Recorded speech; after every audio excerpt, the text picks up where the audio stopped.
Boa tarde a todos e boa tarde também às pessoas que nos ouvem pela TV Harmonia. Engraçado que no Evangelho, né, existem vários textos, na verdade um capítulo onde se fala sobre humildade. E os Espíritos fazem uma colocação interessante, porque eles dizem assim, é uma das qualidades mais difíceis de se achar. Isso lá no meado do século XIX. E nós podemos dizer que ainda hoje, no século XXI, ainda é um tanto quanto difícil se encontrar pessoas que se coloquem como pessoas humildes, né? Não é impossível, hoje tem muito mais do que naquela época, né? Afinal, evoluímos, mas ainda é difícil. E a gente se pergunta, e os Espíritos vão falar também no Evangelho, qual é a grande dificuldade de se colocar como uma pessoa humilde? E a gente vai observar que a identificação excessiva com os nossos papéis, com tudo aquilo que nós alcançamos, desde o fato de sermos filhos de alguém, até o fato de nos tornarmos pessoas de relativa importância no nosso entendimento, no nosso grupo social e no nosso trabalho também.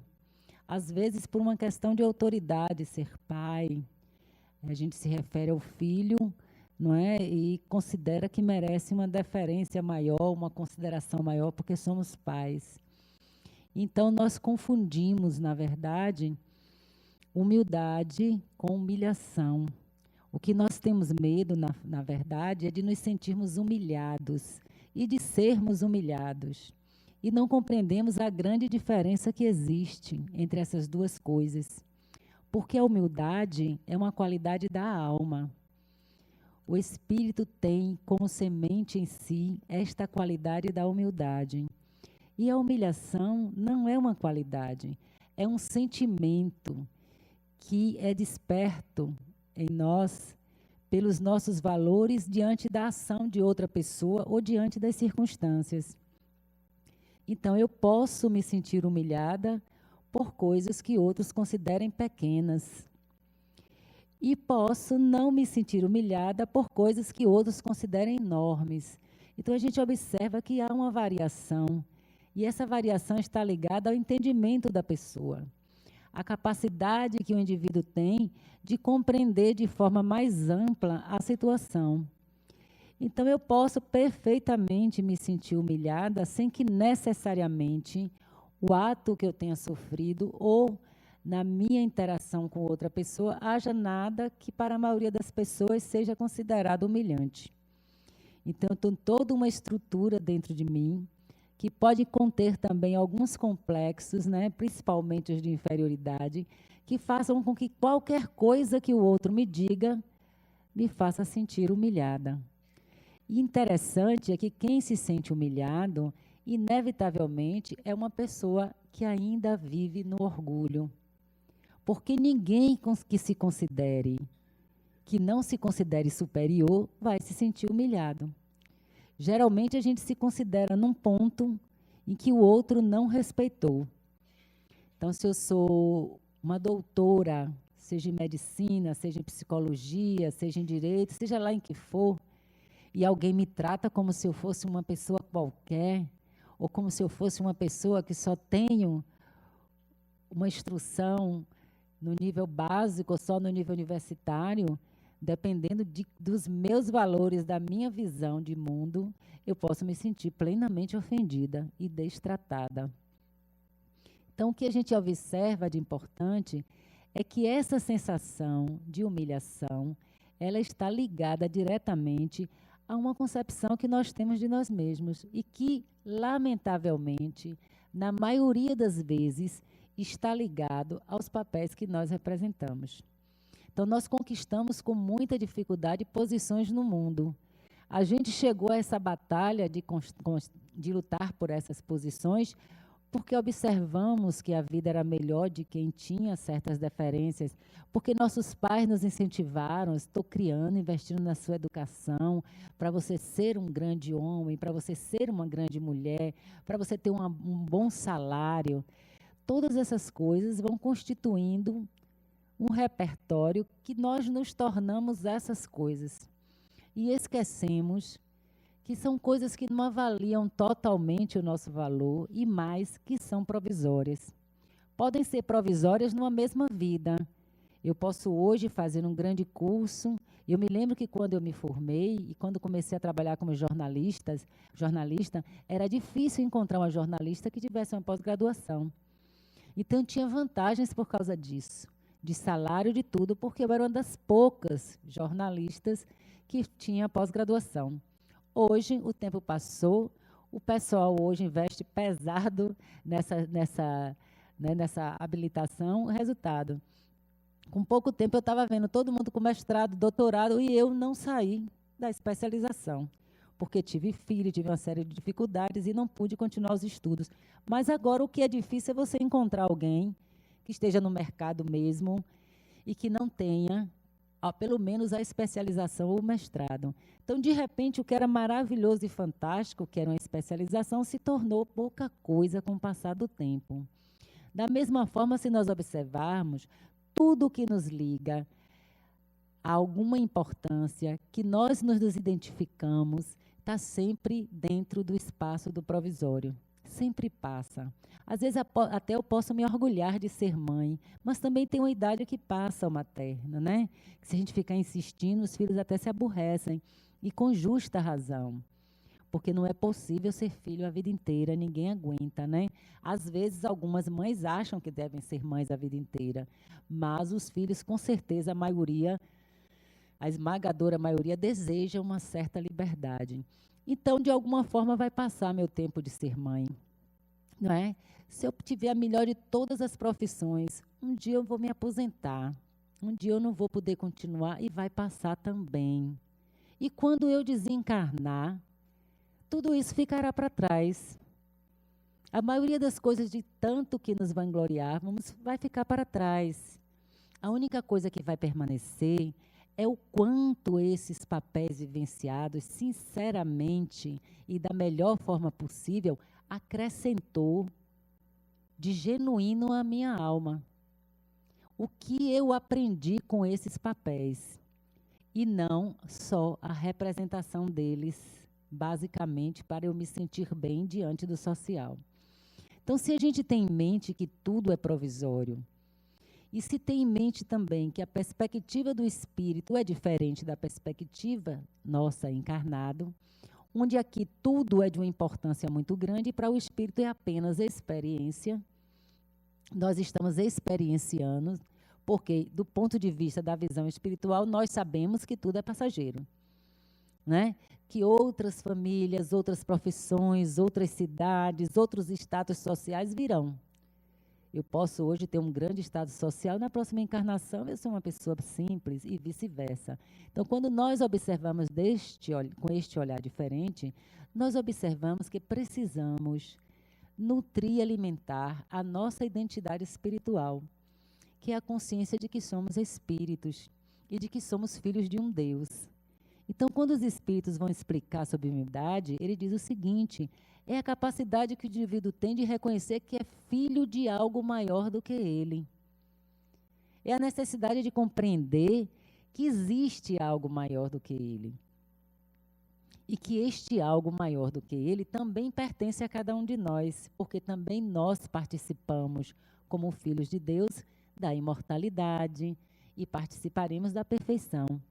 O banquete do divino nos inclui.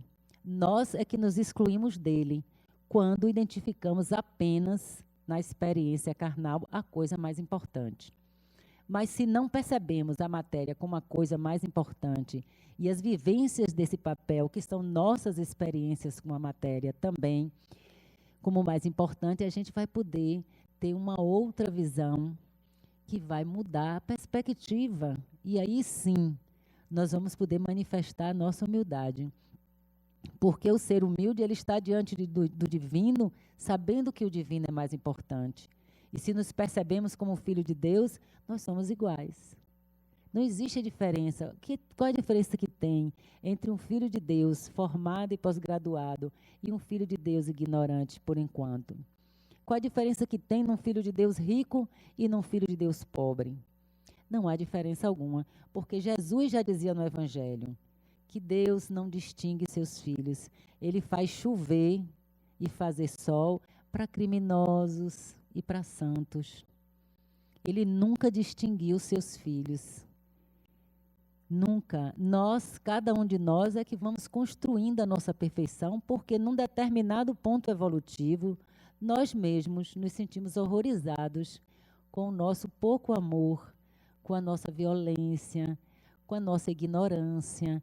Cada vez nos vamos sentindo menos à vontade. E aí nossa consciência exige de nós uma melhora. Mas Deus espera, porque Ele sabe qual é a criação dEle. Ele sabe no que nós nos tornaremos. Então, Ele não vai distinguir ninguém porque é isso, porque é aquilo. Então, para a humildade manifestar-se em nós, nós precisamos ter essa visão mais ampla.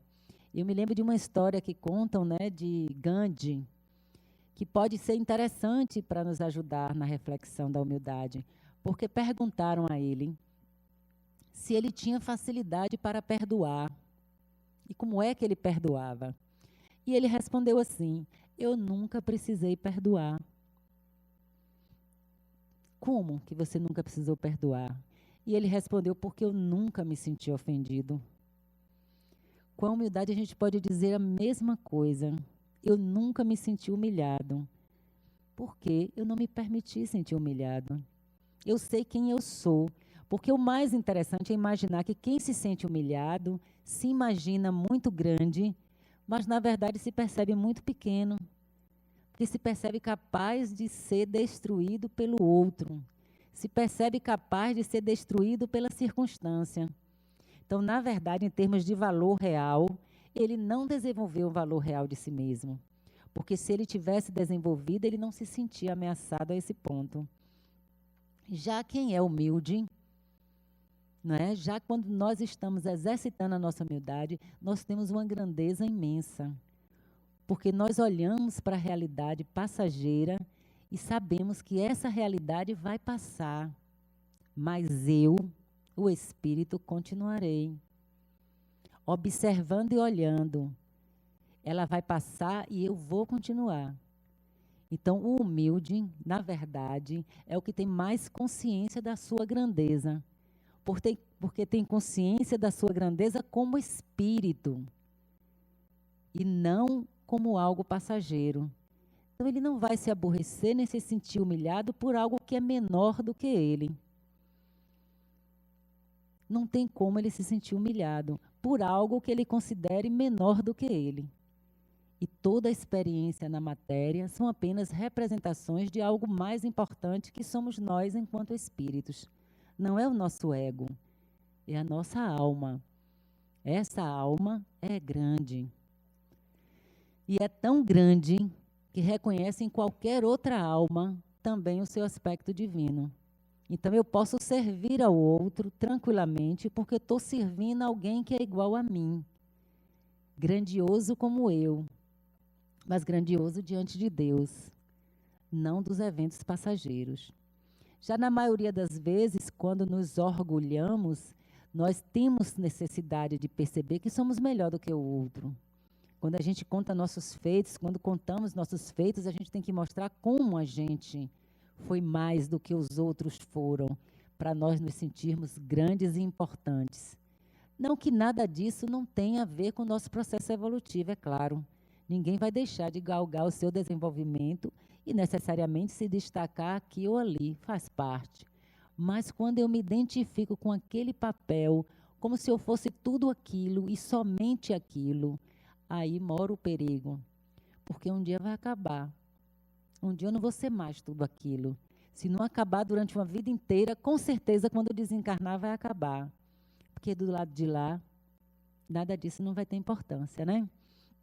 Eu não vou chegar no mundo espiritual dizendo, olha, eu sou jornalista, eu sou isso, eu tenho aquilo, eu tenho uma casa. Porque lá não vai adiantar nada, nós estamos numa outra dimensão. Então, eu preciso construir valores e me identificar com valores que sejam eternos, que sejam, na verdade, imortais como eu sou. Que eu, num corpo ou fora dele, eles sejam úteis para mim. Isso é que é o importante. E foi isso que André Luiz se viu no umbral labutando, porque ele diz assim: eu não adestrei órgãos para a vida espiritual. Lá no umbral, nas dificuldades dele, ele só conseguia se lembrar que era médico, que era esposo, que era pai, que era filho, as coisas todas que não ajudavam ele em nada sem um corpo físico.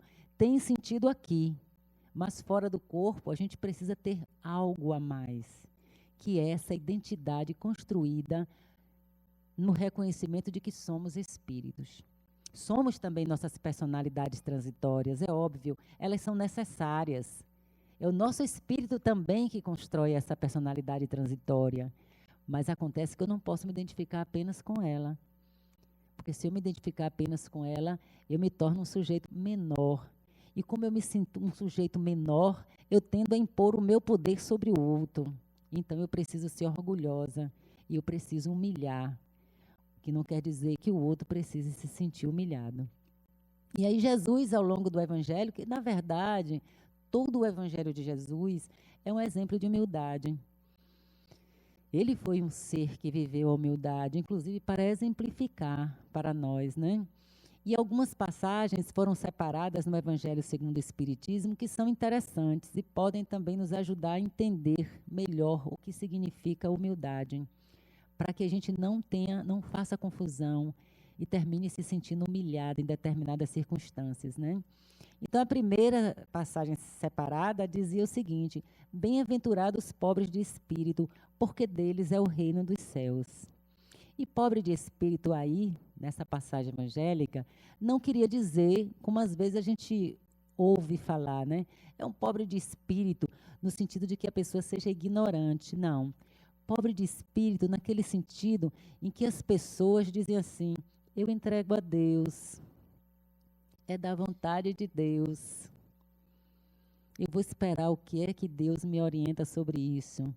Isso é que o mundo de pessoas que acredita na matéria, que acha que só a sua ação é suficiente para dar conta da sua vida, que não acredita que Deus possa agir em todos os momentos, em todas as circunstâncias, porque é uma característica divina, a imanência. Deus não está fora só de mim, Deus está dentro de mim. Deus precisa de mim para agir no mundo. Eu sou as mãos, os pés, a voz de Deus sou eu, se eu assim desejar. Porque quando Deus deseja ajudar alguém, ele tem que achar alguém para ser intermediário. Ele não desce do céu ou de onde é que quer que a gente imagine que ele esteja para vir me atender. Ele utiliza alguém, não é verdade? Então, pobre de espírito que se considerava eram aqueles que tinham entrega, que não achavam que tudo poderia ser resolvido somente para o humano, que só bastava estudar ou ter dinheiro, ou ter isso, ou ter aquilo para resolver o problema. Não, eram pessoas que sabiam que existia algo maior dentro e fora delas. Que por mais que elas fossem competentíssimas, de tudo soubessem, ainda assim existia algo nela e fora dela que era maior do que ela mesma.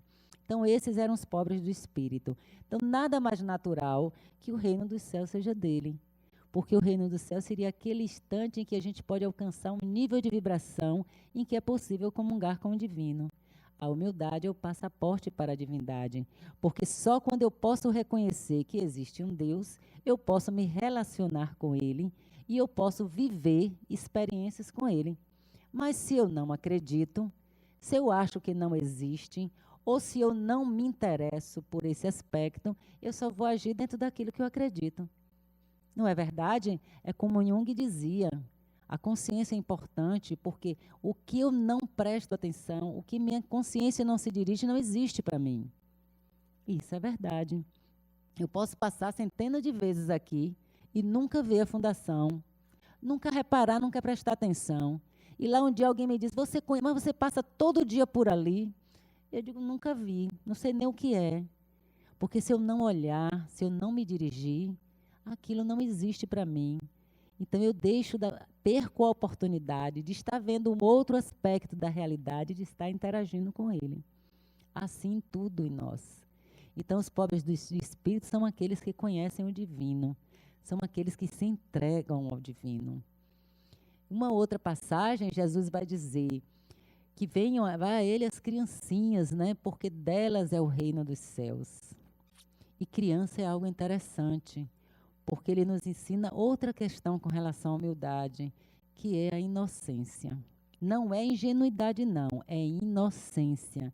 Aquela confiança por princípio no outro, aquela esperança de que o outro não seja nenhuma ameaça. Porque nós sempre vemos o outro como uma ameaça. Se vocês observarem, as crianças bem pequenininhas, quando elas interagem, elas podem brincar, podem se bater, mas elas não ficam com rancor, elas não guardam mágoa, elas não deixam de falar. Se estapearam aqui, daqui a 5 minutos estão se abraçando aqui e continuam.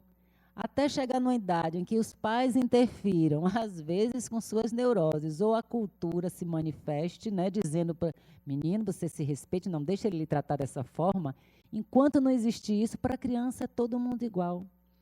Ele não vai, a criança que está bem vestidinha, a criança que não está vestidinha, seja lá o que for, até certa idade, não existe a possibilidade dela fazer distinções.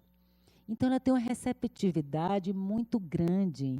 E como ela é movida ainda muito mais pelo espírito, né, pela condição inicial, ela ama, então ela não distingue. Ela percebe todos como iguais. E aí Jesus disse, se nós não nos tornarmos uma criança, nós não poderemos entrar no reino dos céus. Ou seja, se nós não conquistarmos esta confiança no divino, essa certeza que em cada ser existe um divino, que existe um planejamento, que as coisas podem seguir da melhor forma possível, eu não vou estar em condições de entrar no reino dos céus, porque eu não vou poder acessar o divino se não houver em mim a humildade de saber que eu preciso ser confiante em Deus. Então, essas duas coisas já nos mostram algumas coisas sobre humildade. Mas tem uma outra também, que é uma passagem quando Jesus fala, quando der um banquete, lhe convidarem, não vá tomar o primeiro lugar. Porque pode acontecer que o dono decida que na festa tem alguém mais importante do que você. E aí mande você lá para trás e traga alguém para frente. E ele também nos mostra mais uma vez outro aspecto da humildade, que é a imagem que nós temos de nós mesmos. Nós não podemos acreditar totalmente na imagem que temos de nós mesmos, porque na maioria das vezes essa imagem é tudo o que desejaríamos ser, mas nem sempre conseguimos. Primeiro porque muitas vezes não vemos os nossos defeitos, nem queremos ver, porque precisamos alimentar uma imagem sobre nós mesmos. Então nós precisamos daqueles que nos dizem o que somos. E assim completam a nossa imagem de nós mesmos, quer dizer, a nossa imagem real. Aquilo que nos estamos transformando. Então eu não posso, de antemão, já me considerar num ponto que eu não estou. Aqueles que mais estudam, quanto mais estudam, mais sabem o quanto ainda tem que aprender. Aqueles que mais evoluem, mais vão longe no nível espiritual, mais sabem que ainda estão muito além. Então a gente percebe que quanto mais a gente cresce, mais a gente percebe a enormidade do que falta. Quando a gente medita, quando a gente entra em contato com a espiritualidade mais amorosa, mais evoluída, a gente pode pegar uma fração de tempo em contato com esses espíritos, às vezes numa meditação, numa oração, num templo religioso, não importa, mas naquele momento você sente que é uma coisa além. E logo depois que acaba, você descobre como está aquém, como é difícil sustentar aquela experiência durante muito tempo. Então, nós somos humanos. Estamos num planeta de provas e expiações, né? Tentando nos transformarmos num planeta de regeneração. Então, eu preciso dar conta de que eu também tenho as minhas falhas humanas. Eu não sou igual ao outro somente porque sou filho de Deus, mas também sou igual porque nasci simples e ignorante. Ou seja, porque ainda sou imperfeito. Ainda lido com meus instintos. Ainda tenho as minhas dificuldades. Tenho um passado, às vezes, mais tortuoso do que aquele que eu estou julgando. Porque, às vezes, meu orgulho é moral. Eu me orgulho de ser uma pessoa perfeita, de não cometer erros, né? Tem aquele homem horroroso ali, criminoso, tem aquela mulher horrorosa, imoral, indecente, ou seja lá o que for, mas eu não. Eu sou temente a Deus, eu sou perfeita, como muitas religiões, a gente vê alguns adeptos de religiões que são uma coisa que você fica até imaginando como será essa relação com o divino. Então, às vezes, a gente se coloca num patamar onde necessariamente não poderá estar. Então, é preciso que a gente permita que o divino em nós haja externamente e nos coloque no lugar que nos pertence. Né? Se por enquanto é no meio da fila, se por enquanto é no final da fila, é o nosso lugar. Se a gente sabe onde está, a gente pode definir até onde quer ir e até onde pode ir. E aí a gente pode caminhar. Mas se a gente alimenta a ilusão de que está num patamar que ainda não está, dificilmente a gente vai conseguir situações que nos permitam caminhar. Mas a gente tem essa tendência, né? Eu me lembro que meu filho, quando era pequeno, uma vez eu estava indo para casa, ele ia para a escola já de ônibus, né? E voltava, tinha 8 anos de idade. Era no mesmo bairro, tomava um ônibus no mesmo lugar, então ele ia de ônibus porque eu ia trabalhar. Meus 3 filhos iam. Esse era do meio. E aí eu cheguei uma vez, vocês verem o que é o orgulho, né? Aí eu cheguei uma vez, minha vizinha me parou. Márcia, vem cá, preciso falar com você. Já fiquei preocupada, né? É seu filho. Aí mais preocupada ainda, porque o menino aprontava demais, né? Eu digo, o que fulana aprontou dessa vez? E ela me disse assim, por que você não dá dinheiro de transporte a seu filho para ir para a escola? Eu disse, mas eu dou. Mas o bichinho fica no ponto do ônibus esperando o ônibus passar. Eu fico arrasada com a humilhação daquela criança. E quando ela falava, eu ficava mais... Meu filho humilhado em público, porque ele sobe, Márcia, quando o ônibus para, aí pede ao motorista que deixe ele entrar, o motorista, não, desce, moleque, ele desce correndo. Eu acho a humilhação muito grande. Digo, meu Deus, eu fiquei arrasada. Como é que a pessoa dá o transporte para o filho, dá a merenda, bota numa escola direitinha, para depois o filho estar sendo humilhado na rua pelas pessoas, né? Aquilo me incomodou e eu fiquei só esperando ele chegar para falar com ele. Aí me chega ele sempre feliz, sempre alegre, sempre despreocupado. Aí disse, meu filho, vem cá. Eu estou sabendo que você está voltando de carona da escola. É. Disse, por que você está voltando de carona se eu lhe dou dinheiro de transporte? Ah, minha mãe, eu e meu colega, a gente junta e merenda o dinheiro. Digo, mas tenha noção, meu filho, você está sendo humilhado em público. Né? Quando o homem manda você descer na frente de todo mundo, é humilhação. Ele olhou para mim e fez, Eu não sabia que era humilhação, não. Eu achava minha mãe que era divertido. Porque eu pegava com meu amigo e a gente combinava. Vamos ver quem é que vai conseguir convencer o motorista primeiro a levar a gente de graça no ônibus. Aí a gente subia. Você sabe que seu filho tem uma semana que ganha? Todos os dias. Então você vê o que é questão de perspectiva. A mulher vendo a cena, percebeu a cena como uma humilhação. Eu, quando ela me contou, senti meu filho humilhado ao extremo. Mas o agente mesmo da situação não estava se sentindo humilhado de jeito nenhum. Para ele, o coleguinha, era apenas uma diversão. Né? Quem ganhasse ficava com o dinheiro da merenda de um e do outro, porque conseguiu convencer o motorista. Enquanto a gente imaginava que o motorista expulsava ele, ele só conseguia imaginar que ele conseguia convencer o motorista. Então, a gente já percebe como a nossa mente é capaz de nos levar para colocar em lugares diferentes, né? Como eu posso me sentir humilhada, às vezes por nada. Depende da minha perspectiva. E no final, Jesus também vai dizer que ele ensinou, que Deus ensina as grandes coisas aos simples e ignorantes. Por que ele não ensina aos sábios? Por que ele não ensina aqueles que mais se esforçam, vamos dizer assim, né? Mais estudam? Por que ele ensina aos simples? Porque Jesus disse isso, Deus ensina as grandes verdades, as grandes coisas espirituais aos simples, né? Porque o simples é o espírito. Só quem pode compreender o espírito pode entender a simplicidade. E só na simplicidade o espírito encarnado compreende o espírito e compreende o divino.